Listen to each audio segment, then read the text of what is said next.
कौन होंगे भारत के अगले उपराष्ट्रपति? सीपी राधाकृष्णन या बी सुदर्शन रेड्डी?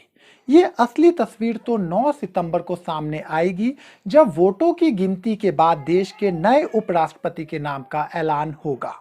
लेकिन क्या आप जानते हैं भारत के उपराष्ट्रपति का चुनाव कैसे होता है? चलिए जानते हैं थोड़ी ज्ञान की बात और रोचक तथ्यों के साथ। नमस्ते, मैं हूं नरेश कुमार और FTH इन्फो एंड सॉल्यूशन में हमने शुरू किया है विद्यार्थी। क्या है भारत के उपराष्ट्रपति के चुनाव की प्रक्रिया? चलिए समझते हैं। भारत के उपराष्ट्रपति के चुनाव की प्रक्रिया भारतीय संविधान के अनुच्छेद संख्या यानी कि आर्टिकल 63 से 71 और उपराष्ट्रपति चुनाव अधिनियम 1952 में निर्धारित की गई है। अनुच्छेद 66 के अनुसार उपराष्ट्रपति का चुनाव संसद के दोनों सदनों यानी कि लोकसभा, राज्यसभा के सभी निर्वाचित और मनोनीत सदस्यों द्वारा किया जाता है।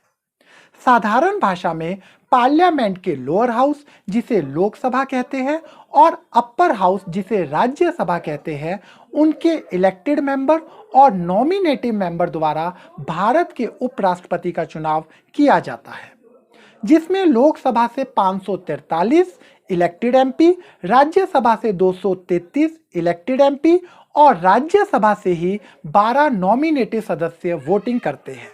इसे ही कहते हैं इलेक्टोरल कॉलेज, जिसमें कुल 788 वोट वर्तमान में है। अब कुछ रोचक तथ्य की बात करते हैं।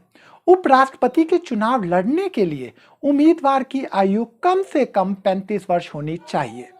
उपराष्ट्रपति ही राज्यसभा के पदेन सभापति यानी कि एक्स ऑफिशियो चेयरमैन भी होते हैं।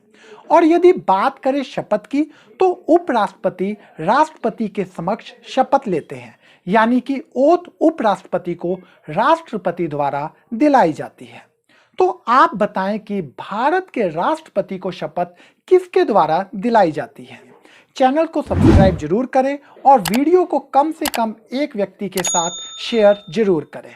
नमस्कार।